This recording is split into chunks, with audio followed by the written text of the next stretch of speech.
All right, looks like we've reached quorum, so let's dig in. Welcome, good morning, good afternoon, depending where you're calling in from.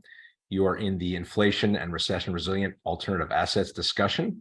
We've got a really insightful discussion for you here today. My name is Eric Cantor. I'm the moderator of this discussion. I'm also the co-founder and CEO of Vincent.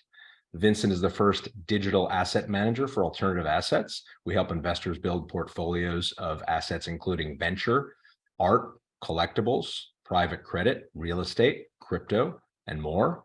You can find us at www.withvincent.com. We've got a really engaging discussion today. 3 partners from some of those asset classes are here to talk through their approach and their constructive feedback on today's market. They all offer assets that at some level are recession resilient and inflation resistant.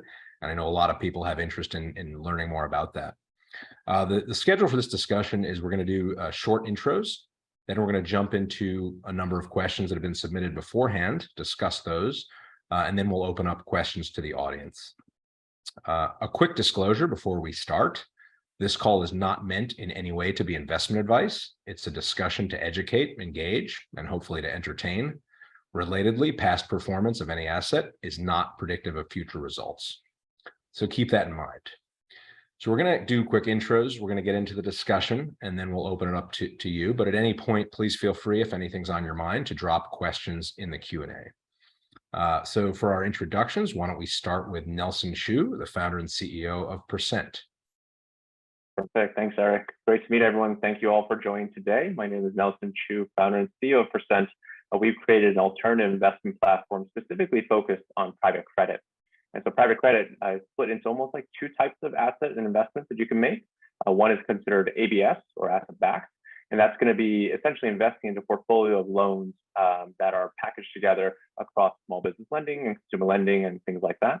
And there's also corporate debt. And so that is more conventional investments into single companies, where you're essentially investing on the based on the performance of the company itself, whether they're cash flow positive or they're upside for the future. So we offer both those types of investments on Percent, and looking forward to sharing more about our perspective on inflation and everything like that. Thanks, Nelson. Now let's go to Anthony Zhang, co-founder and CEO at Vininvest. Thanks, Eric, and hey, everybody. Good to see everybody. I am one of the co-founders and CEO of Vininvest. We are an investment platform for wine and whiskey.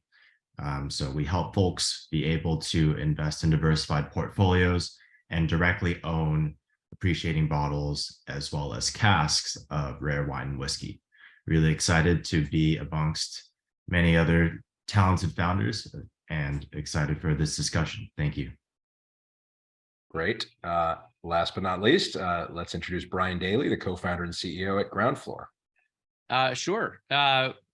We started Groundfloor 10 years ago because we saw that retail investors would show up in alternatives in a big way. We felt that residential real estate was a natural fit because it's a tangible asset class that is inflation resistant in many ways. The product we offer today is a fractionalized debt security that allows you to participate in real estate investment loans. We've recently expanded into also offering real estate equity in those properties. So there's an opportunity to participate in all parts of the capital stack, right alongside experienced real estate investors who are buying property to fix and flip, or they're doing new construction or building a rental portfolio. So great to be with you guys today, and looking forward to the discussion. Great. So we've got a nice mix of alternative asset classes here that we're going to be talking through. Let's start with a brief overview of where this market is at right now today. We're in a fairly unique moment here. I think everybody would agree. Rates approaching, multi-decade highs. The first time many investors have seen this type of environment. I think just yesterday we heard about the latest 25 basis point increase. So that's affecting all of our assets. At the same time, inflation has been a big issue. We spoke about that on our last discussion with a few of these panelists. That seems to be going back to quote unquote normal, although we haven't seen it get all the way there. So that's still a question. All this combined and some other factors going on, I'm sure everyone's up to date on the banking crisis, which evolved after we made these slides. So we might want to hone in on that in our discussion a bit. But there's a lot of fear of recession. The yield curve reflects that.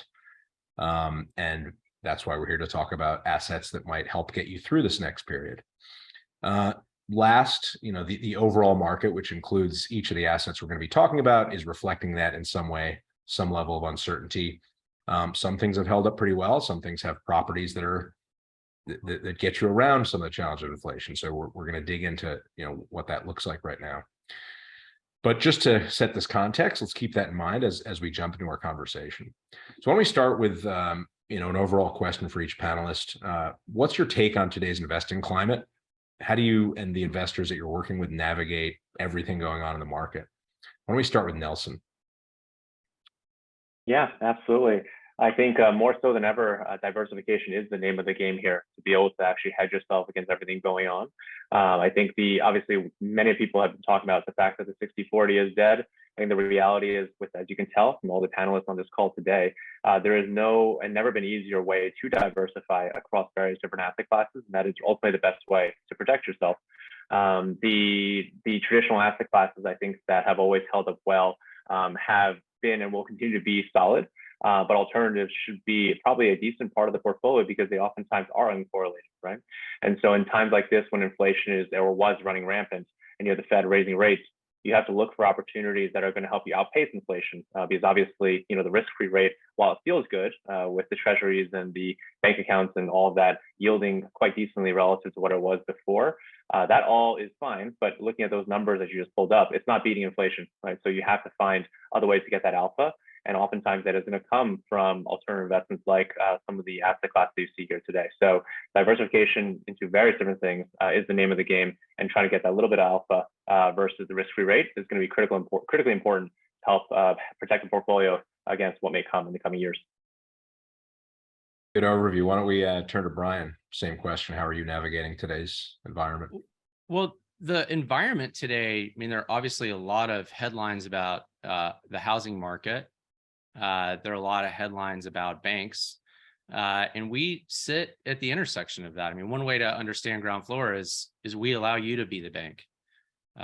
Instead of turning over your deposits to a bank that then is going to go lend those deposits out, our platform allows you to be the lender and for you to get the benefit of that, the full benefit of it, the full yield of it.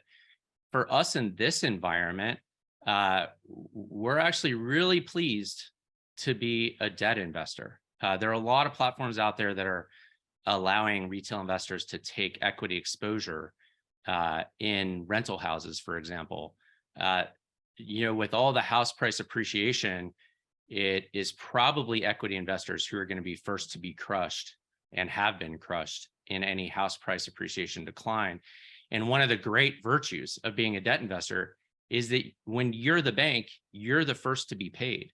And that's not common for investors, especially retail investors, to get the benefit of that. And I think for us in this environment, we're seeing huge inflows of capital because, when we were delivering 10% annualized returns during the run-up in house prices, that looked small. It looked small relative to a meme stock or cryptocurrency, but on the way down, that 10% is still 10%.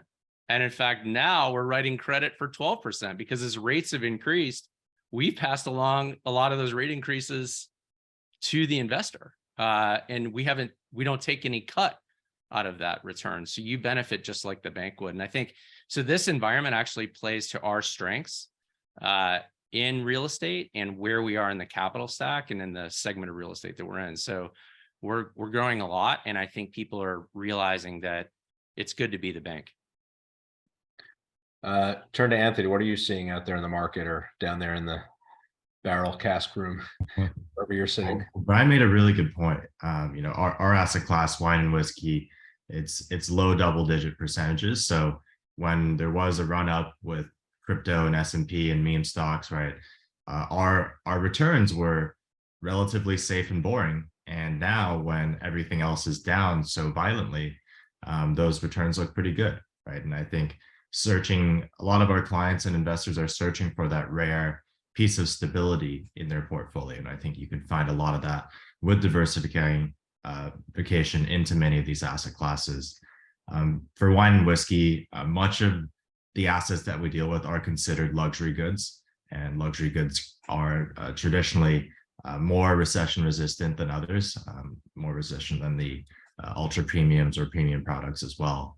And another thing is that a lot of the prices in our market are driven by consumption, and probably to the detriment of society.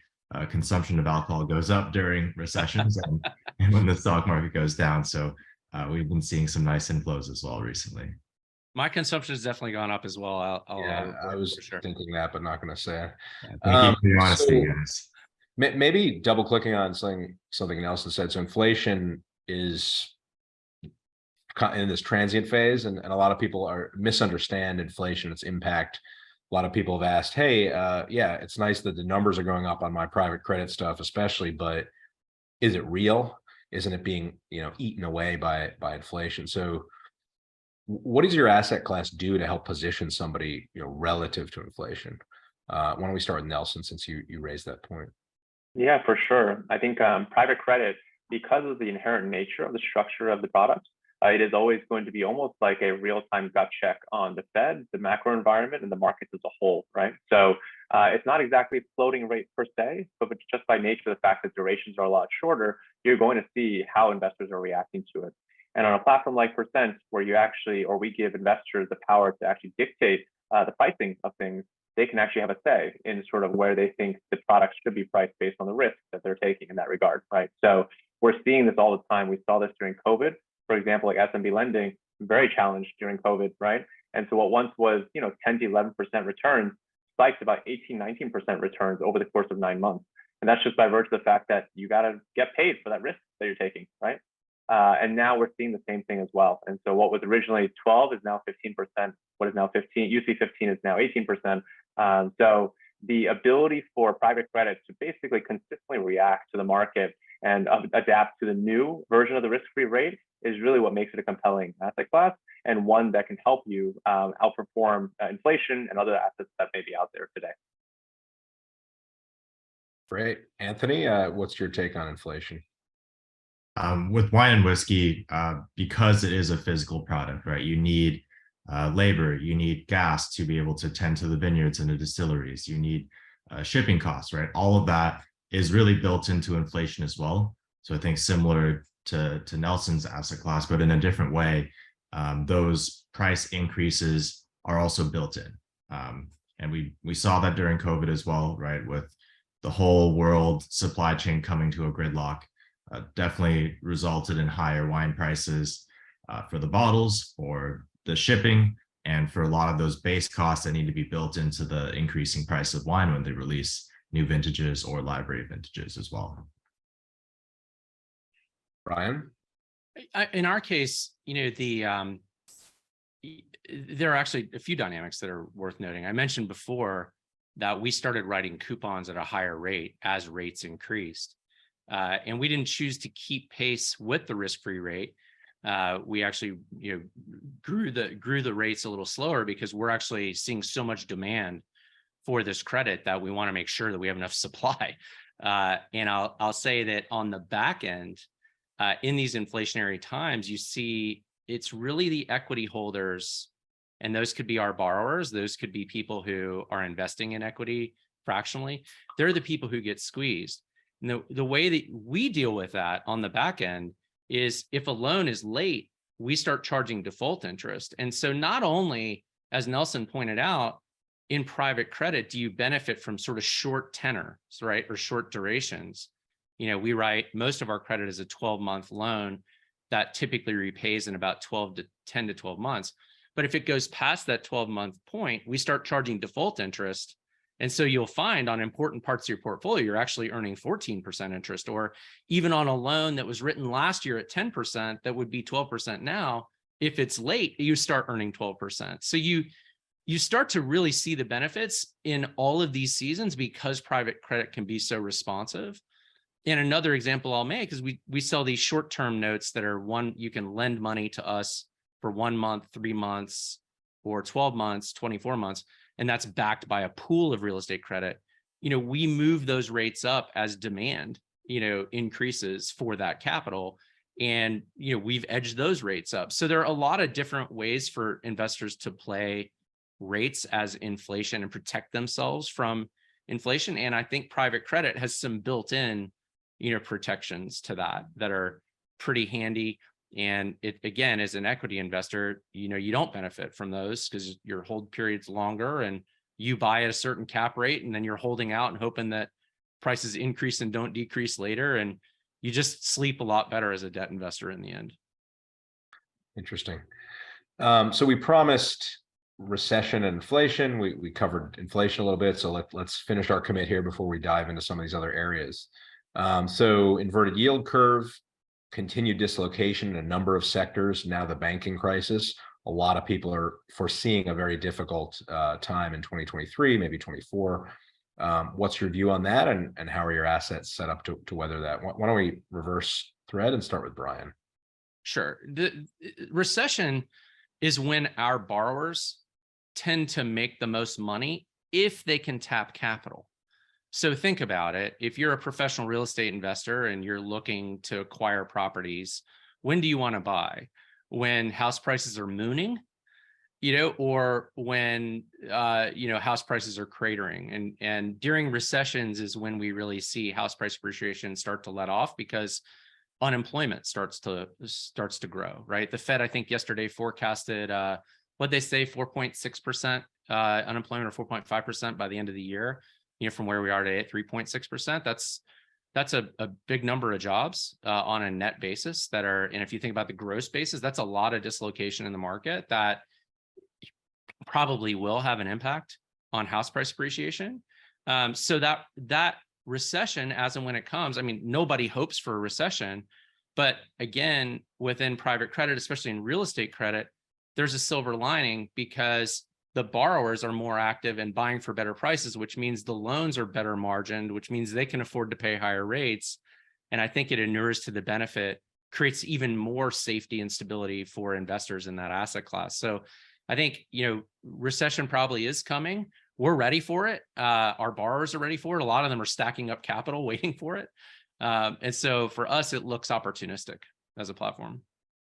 Thank you. Anthony made a comment earlier about how much we're going to drink if things do go south. You want to elaborate on that a little bit? What's the impact of potential recession or headwinds on your asset class? Yeah, so our team did some analysis during the last recession of 08, 09. And what we saw was, really the main holders of these luxury assets, right? They're pretty well insulated from the recessions. And wine is pretty long-term in that, for example, if you're an investor looking to mature wine, you're waiting to drink it in 10 years, and a recession hits in year 3 to year 5, right? Your outlook is so long that you're willing to ride that out, and you're not looking to drink or liquidate that wine early, which is why we see the impact of a recession be pretty minimal in this asset class in the last time. Now, I don't know if that's going to rhyme or repeat in the future. Don't have a crystal ball, but our team feels very confident in that expected duration, that expected time to drink window, because that's kind of like our built-in maturity dates, even though there's no hard and fast line there. Like that time to drink. Definitely going to use that. Nelson, what's your thought here? Yeah, I think it's important to remember that private credit actually emerged coming out of the global financial crisis of 08, 09, right? And so it's been a little bit battle tested at this point, and it weathered the storm of COVID extremely well, and now it's doing the same here today. Without a doubt, there is most certainly a flight to quality, like that is definitely happening. But the good news is, the way that the rates have increased have actually washed away the ones who have been capitalizing on this kind of high-flying, low-rate environment, but never built these sustainable businesses coming out of that, right? So there are diamonds in the rough for sure that you're going to be able to find across all these various different platforms. On top of that, you've seen this with the SVB fallout that happened a couple of weeks back. There is now a situation where a lot of these assets are being sold at a discount, even though they're performing, right? And so you have the opportunity to get exposure to that type of investment at, call it 80 cents on the dollar, when there's nothing wrong with the loan itself. And so the opportunity to kind of capitalize on this when the market seems like it's in distress or will be in distress is prime for private credit to be able to shine. And we're fairly optimistic about what that means, especially since there is so much capital still sitting on the sidelines. There's almost like it's almost like dangerous to be sitting on the sidelines because of the fact that everyone else with that much uninvested capital needs to be able to put it to work. And so you're going to be following along with those tailwinds from the institutional investors who are looking to deploy, and you'll be able to get the benefit of this as well as an investor, as a retail investor.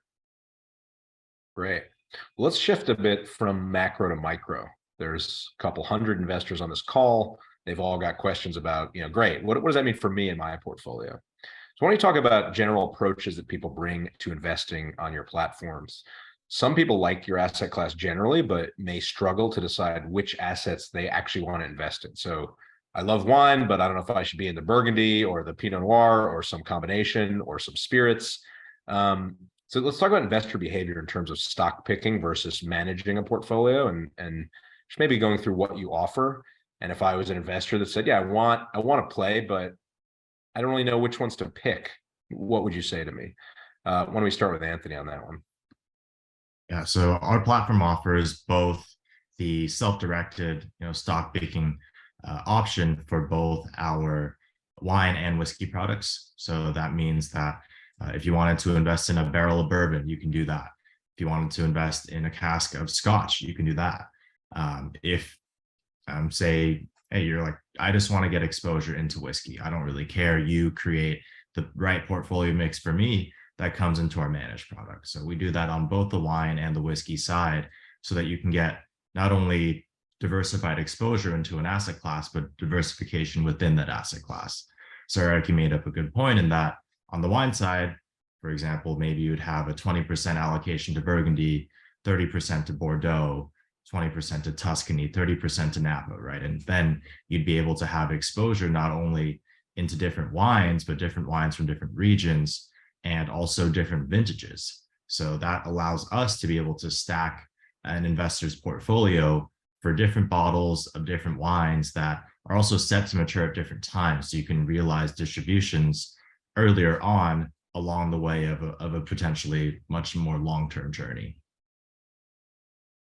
Got it. Nelson? I'd say most of our customers, they start with the managed option because they really are new to the space and don't really know where to start. Awesome. Nelson, what's your thought here? Yeah, I think the best thing that we can do as a platform is always to offer optionality. And so that means that, to Anthony's point as well, investing directly or investing through a managed product, we do offer both of them, but we go beyond, I think, just a singular segment of the market. We provide diversification across different asset classes within private credit. So it could be obviously the asset-backed side for that portfolio of loan approach, or the corporate debt side, which is single company risk or exposure. And then within that, you have things like small business lending, consumer loans, and factor receivables, and litigation finance. And so really it comes down to, as an investor, do you have a thesis around certain things? And we saw that during COVID specifically, right? So during that time frame, small business lending, like we were talking about, for the investors who wanted to take that risk, who believed in the future of America of small business, they went in on that. They just got paid a lot more for that. There was a lot of demand for e-commerce financing because everyone was stuck at home. And so e-com was crazy, right? And so it totally blew up. And there was a lot of demand for that. So we give investors the opportunity to be able to pick and choose and have a thesis and test that thesis, right? If you believe that, for example, Latin America is going to be up and coming, and that's going to be a great place to be able to generate outsized returns, then by all means, we have that opportunity for you.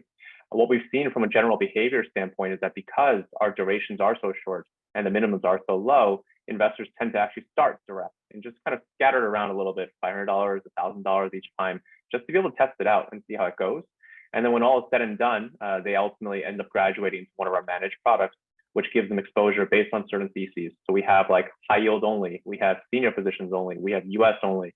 And so giving them that optionality is probably the best thing we can do. And our job is to be able to provide as much disclosure as possible so they're comfortable with the investment, and then ultimately finding a product that meets their objectives either directly or at a managed level. Thank you. Brian, what's your take on stock picking versus managed? I want to pick up on what Nelson said there, because I think he said it very well. Allowing people the agency to choose their own strategy is very important. At Groundfloor, we don't think the world needs another REIT. There are plenty of REITs out there, and even the largest REIT in the world over at Blackstone has paused redemptions. And when you turn your money over to a fund manager, it's a rational choice because it's easy, kind of set it and forget it. The problem comes when liquidity is crunched or the fund's liquidity is crunched, and you can't get your capital back. Now, if you told me that I could invest in the stock market, but I had to invest via your fund, you'd say you're crazy. I want to invest in Tesla or, Facebook or Microsoft or, whatever stock I want. And the problem, right, with investing individually is, yeah, people don't necessarily feel confident. There's an information economics problem where, our minimum investment is $10, right? That's specifically dimensioned, not because we think people are only going to invest $10 on the platform. It's so that people can invest have a portfolio of 100 loans like a hedge fund or a bank would have, right? Or 1,000 loans. And what we find is if you provide the tools for retail investors to do that and to make their own choices, they'll do it, and they can do it in a way that's efficient for the information economics. Now, we also offer these notes that you don't have to pick and choose loans, and we offer automated tools that make it so you're not picking and choosing. So I think it's important to give people the optionality. I think there's a real danger of picking intermediaries, be they banks who might have problems with liquidity, as we've seen over the last 2 weeks, or whether it's a fund manager like Blackstone itself. I mean, if Blackstone can't meet redemption requests, I don't know about whatever REIT you're investing in some website, right? And I think the great virtue of being a direct investor is that you're repaid on the loan when we're repaid. When the borrower repays, you get it. And so if the market is locked up, yes, you're locked up. But if the market is flowing, but there's no middleman to gate when you get your cash flow or your returns. And I think that kind of allowing people to have that kind of agency in private market investing as they do in public market investing is extremely important, right? And so we've stood for that all along. Now, that said, of course, we're always looking at ways to make it faster and easier and more efficient to be a direct investor. And I think that's a place where technology can make a big difference. Got it. So let's follow this example through. So I've now looked at your offerings. I want to get some exposure to private credit, real estate, wine. Now, how do I figure out what's under the hood? So maybe like going to one of the questions submitted from the audience here, Thomas said, an alternative investor might understand the investment and feel good that it makes sense, but should make more money. What do you see as the best way for an investor to become comfortable with the investment team itself? Webinars, Q&A, calls, et cetera, are the normal ways. How do you personally present your investments to investors in order to promote confidence? I want to add on to that and just turn it around a little bit and say, as the investor, what should I be looking at? How do I diligence this? And even down to the level of, 2 weeks ago, if I told you your money in a checking account may not be safe, you'd tell me I was crazy. Given that that's no longer the case, what do I look at for even the custody? Where is this stuff stored? Who's checking the boxes? So how do I, as an investor, approach this whole piece of diligence, whether it's the team making the decisions, the underlying assets, where they're stored, and other risks here once I've decided I want to commit to this? Why don't we start with Brian on this one? I mean, for us, this is simple. We did the hard work back in the early stages of the company. We took 4 years to build a regulatory foundation under Regulation A. We're fully disclosed with an offering circular on file with the SEC, and you can see everything about our company down to annually audited financials. And so that level of disclosure is extremely important. But then, week to week, month to month, we publish statistics on our blog that give you up to the minute quantifications of our track record. And so it's very possible to know what our team has done and how our team does it. So you can go to our offering circular. It's on file with the SEC. You don't have to take our word for it. We're under regulatory oversight there, and you can look to see exactly what we do and who does it. And then you can look on our blog for a ton of data about how defaults perform and what's our loss ratio. Our loss ratio has always been about 30 to 50 basis points. Our net returns after that loss ratio has always been about 9.8 to about 10.2%. The average hold period or tenor has always been about 10 to 12 months. And you can look at how that changes in different seasons with different vintages and different periods. So that's how we approach it, with, regulatory outside oversight from the beginning at the highest level of rigor, to public company standards, and then supplemented by ongoing disclosure that's voluntary and on our blog. We find that meets most people's needs. And then of course we're out trying to do webinars and answer questions, frequently too. But those are the two places that I would point people to those kinds of resources.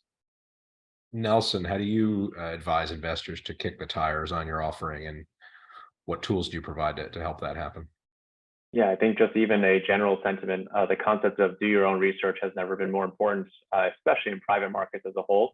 Private markets in general have consistently been more opaque than public markets, right? That makes sense.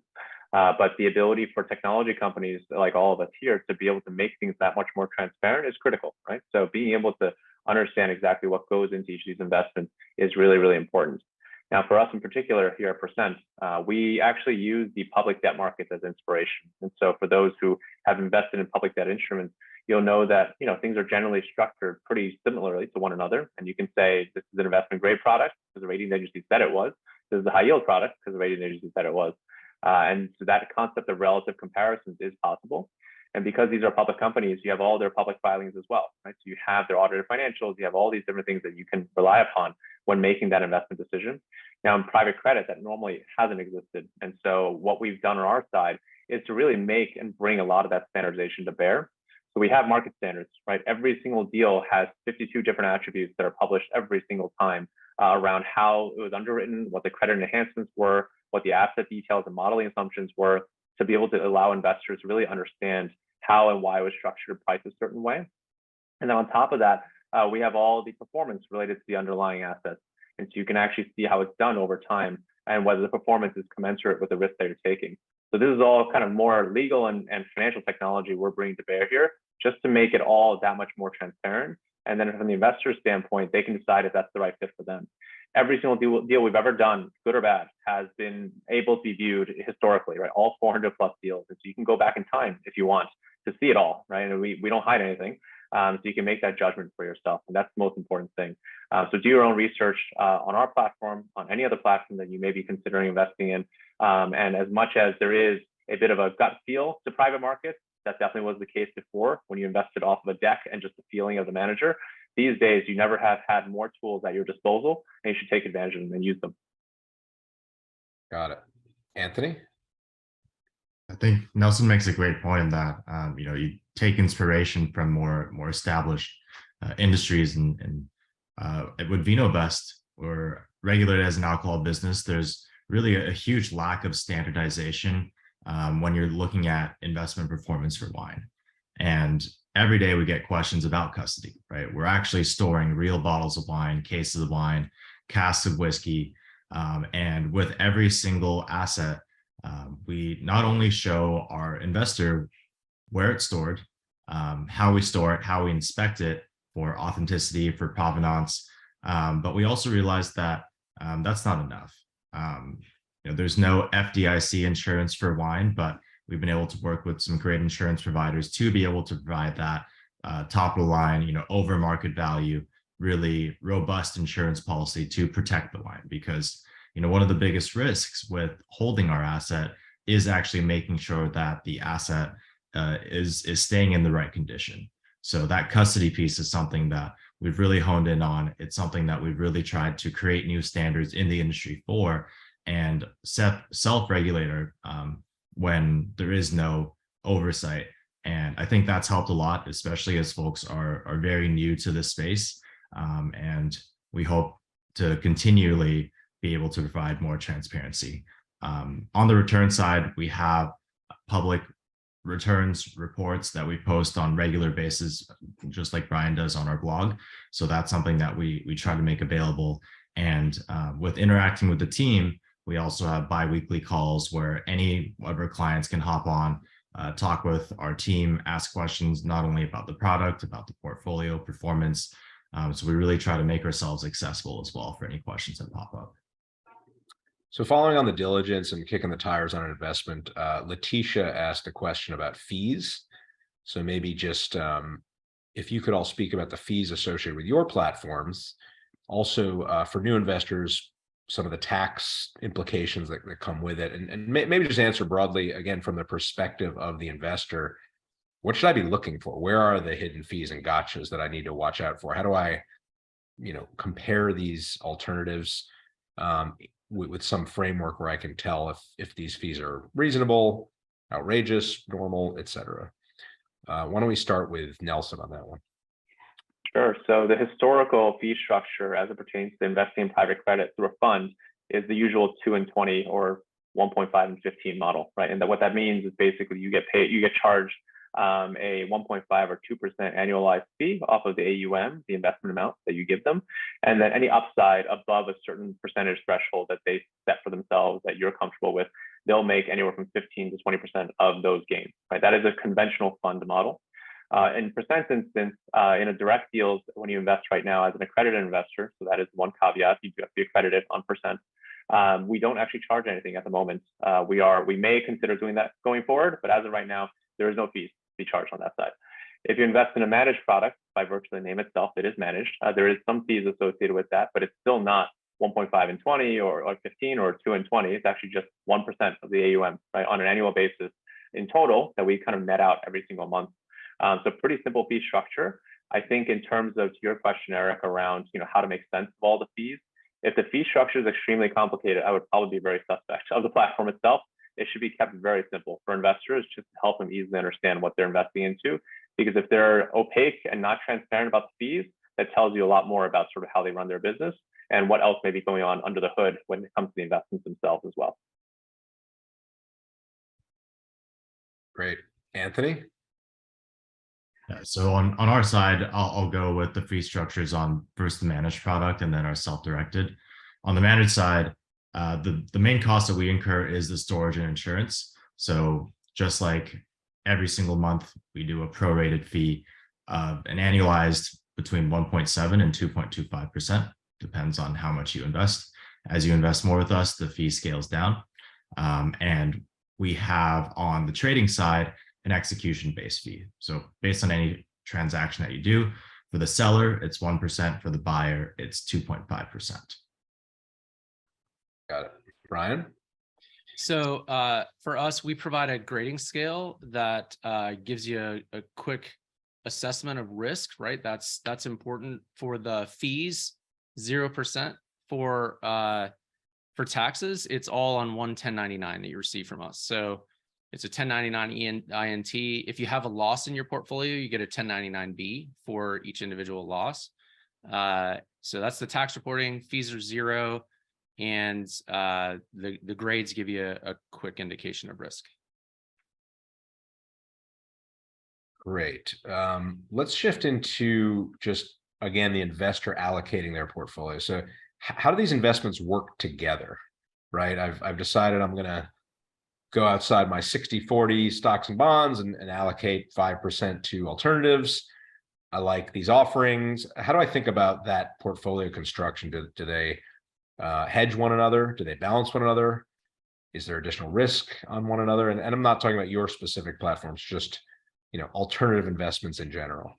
How would you approach that, Anthony? I could just give you my personal strategy. I've been investing on Nelson's platform for a few years, Brian. I'll definitely want to try yours out now. And when I look at alternatives, first is diversification, right? What's the correlation between those alternatives and what else is in my portfolio? Second is the risk-adjusted returns, right? If I'm invested in crypto or other very volatile, very risky assets, I would want to balance that out with something that has lower volatility to be able to increase my overall risk-adjusted returns. And then thirdly, it would be the investment time horizon, right? How much, if I needed liquidity in a pinch, what percent of this non-alternatives portfolio as well as the alternatives portfolio is going to be liquid and available and ready. I think, the expectation with alternatives is that inherently they are going to be less liquid, but wanting to plan that out and maybe ladder out the liquidity so that you can at least access a portion of it in the short term while saving most of it for the medium and long term. Nelson? Yeah, I think to Anthony's point, finding things that aren't correlated across your portfolio is super important. I think over the course of the next couple months to year and change, finding things that are uncorrelated to the public markets is also going to be super important. There is, when you looked at the inflation numbers starting to print last year, the logical move was to move into gold, right? And that actually did really well. That would have been a great trade, to be perfectly honest. And so when you think about things that are a hedge against the public equity markets, that should be an approach that you think about here. And I can say probably all the platforms that we have here provide that opportunity to be uncorrelated. Some assets less correlated than others, and some sub-asset classes within each of these platforms less correlated than others as well. And so really it's just between the risk appetite and the level of correlation to public markets, just keep that all in mind as you start to make and construct that portfolio for yourself. Brian, how do I blend all these interesting assets together? The way that I do, I mean, first of all, I love investing in all these platforms. I invest in as many of them as I can, as I could sort of tolerate my tax accountant will put up with.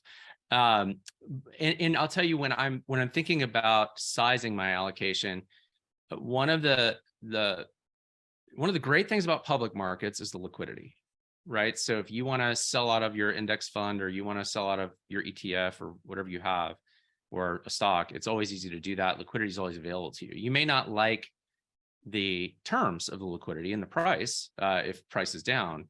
And I very much think about my alternative investments in terms of liquidity. So it's not that I won't invest in illiquid assets like startups or longer duration credit or equity. I will, but I'm very careful when I do that to make sure that I'm not compromising the rest of my portfolio performance by liquidity. A lot of people don't know. I spent some time early in my career in the regulated online gambling industry. And a lot of people don't know that the way casinos get you is not by the edge, not by like the loss that you lose at the table. It's by something they call risk of ruin.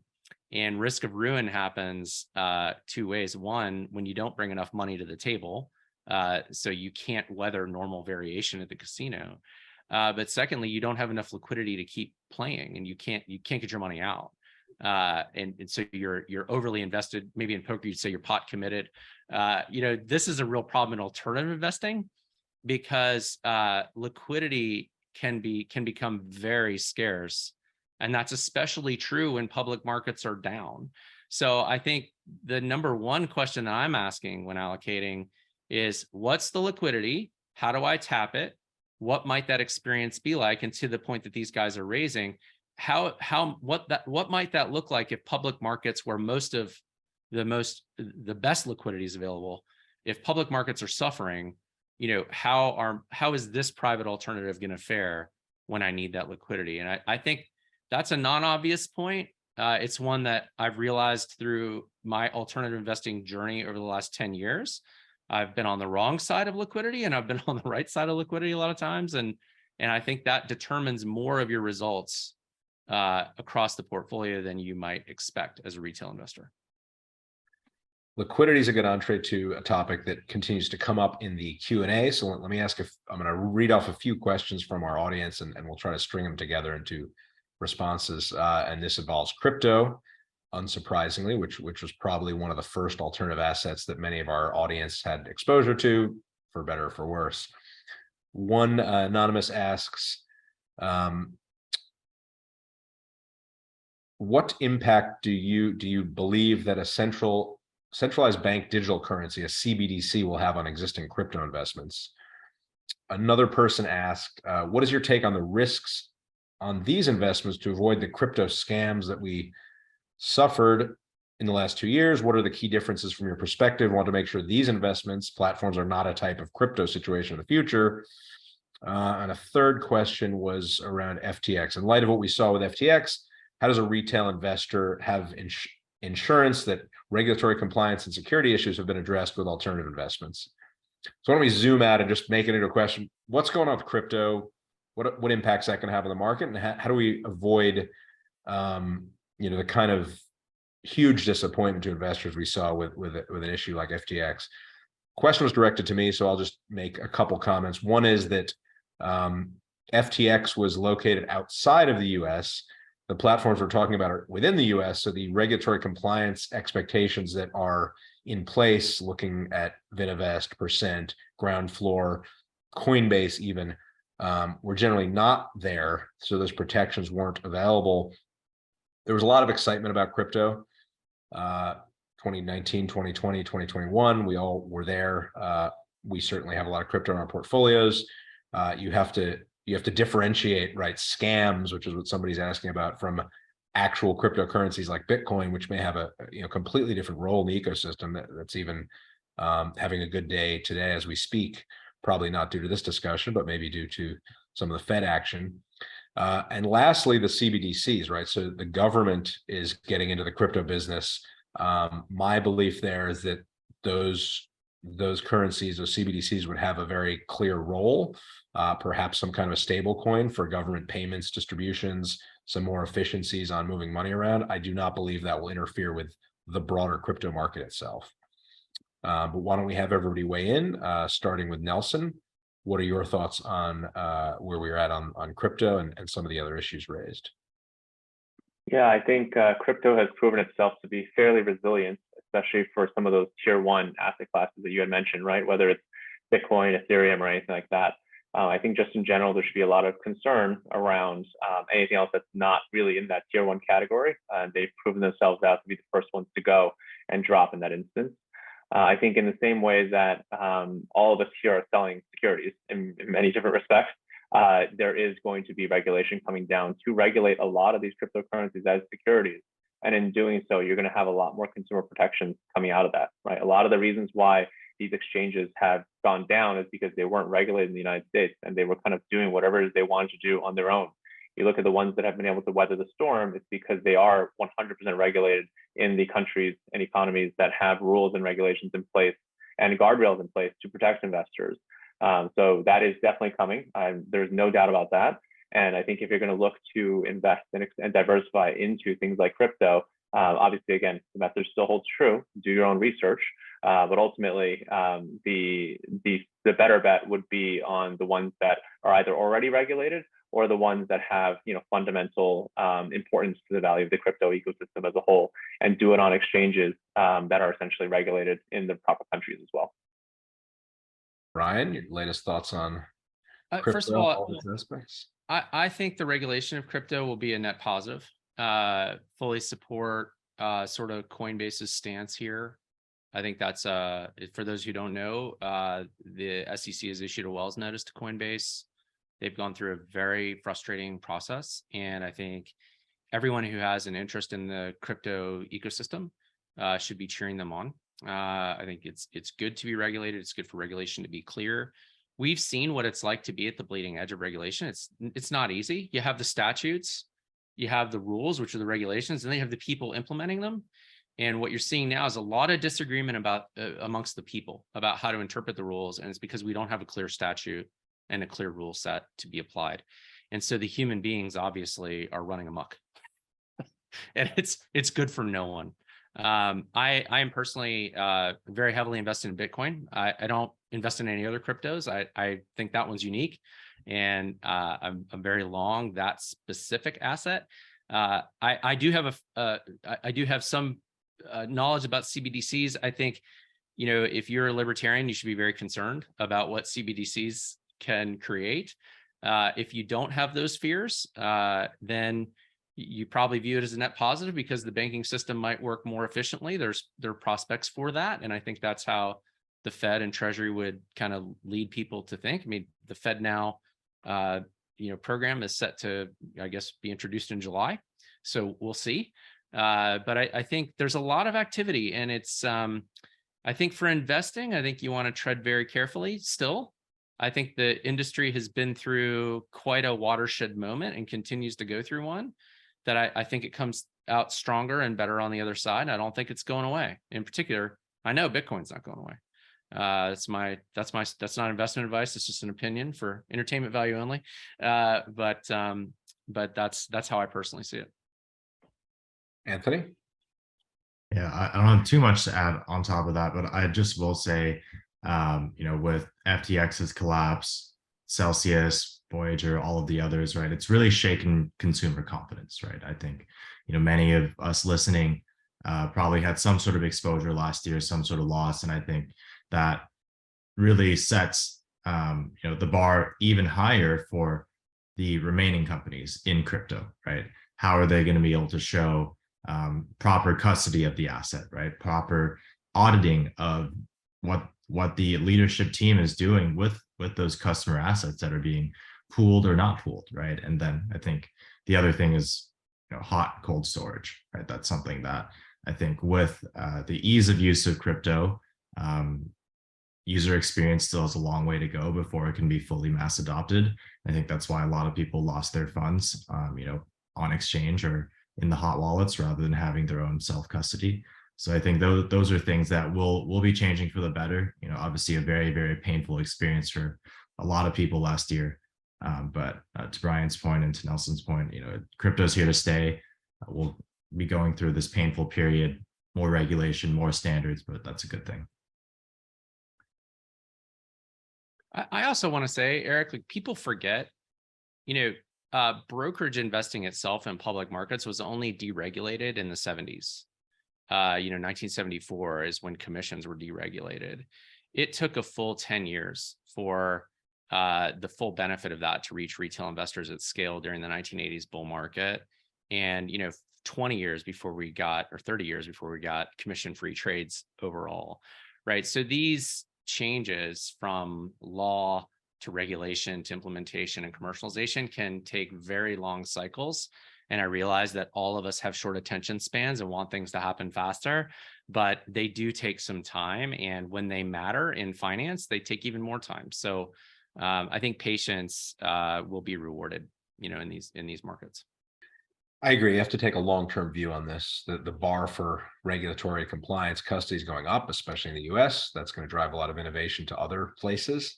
But you have to be in it for the long haul. And it's definitely going to be interesting to see what happens the next couple of years.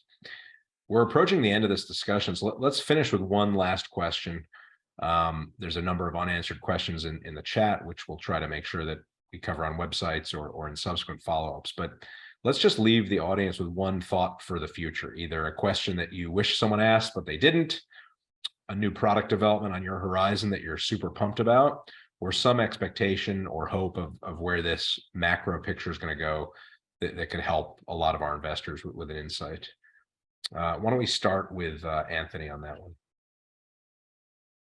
Yeah, I think it's just incredible being able to see the optionality available for retail investors today, right? I think especially since COVID, that has just accelerated at extreme paces. So I think for the retail investor, especially with that optionality, it's hard to choose, right? And Brian, I'm like you and wanting to test everything out, and that's also something that figuring out what you like, testing out with small amounts, right?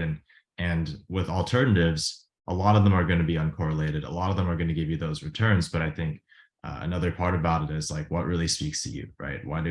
Why there's just an explosion in angel investment when statistically it is probably one of the worst things that you can be doing with your money, right? There's that other sort of intangible aspect of connecting with the founder, of supporting somebody's dream becoming true, of creating, being part of creating jobs. And to me, that's another really exciting part of alternatives is there's that sort of lifestyle, benefit, right? And in being able to say that. And I think, people's investments have really become social currency as well. People are saying, hey, I'm a Tesla investor, right? That is like part of their identity.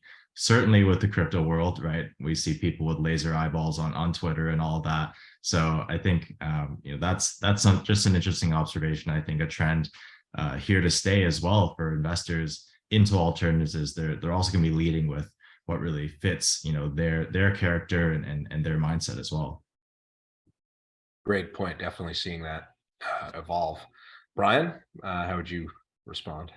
Yeah, I've been reflecting a lot lately because our company turned 10 years old in February, 10 years since we were founded.